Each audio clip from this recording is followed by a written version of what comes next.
நெல்லை மாவட்டம் அம்பாசமுத்திரம் சட்டமன்ற தொகுதி அதிமுக வேட்பாளர் இசக்கி சுப்பையா பல்வேறு கிராம பகுதிகளில் தீவிர வாக்கு சேகரிப்பில் ஈடுபட்டார். பட்டங்காடு, பிள்ளைக்குளம், கரிசல்பட்டி உள்ளிட்ட பகுதிகளில் இரட்டை இலை சின்னத்திற்கு ஆதரவு கோரி அவருக்கு உற்சாக வரவேற்பு அளிக்கப்பட்டது.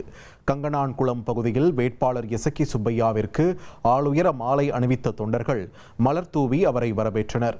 தொடர்ந்து பேசிய இசக்கி சுப்பையா தற்போதைய ஆட்சியில் சட்டம் ஒழுங்கு சீர்குலைந்துள்ளதாக குற்றம் சாட்டினார். மேலும் அதிமுக ஆட்சி அமைந்தவுடன் 100 நாள் வேலை திட்டம் 150 நாட்களாக உயர்த்தப்படும் என்றும் மக்கள் நல திட்டங்களுக்கு முன்னுரிமை அளிக்கப்படும் என்றும் உறுதியளித்தார்.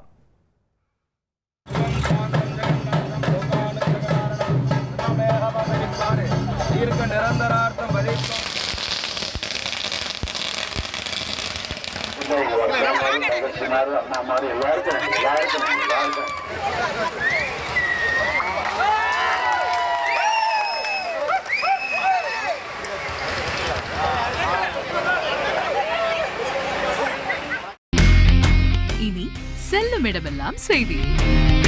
தந்தை டிவியின் வாட்ஸ்அப் சேனலை ஃபாலோ பண்ணினா செல்ல இருக்கும் இடமெல்லாம் செய்தி.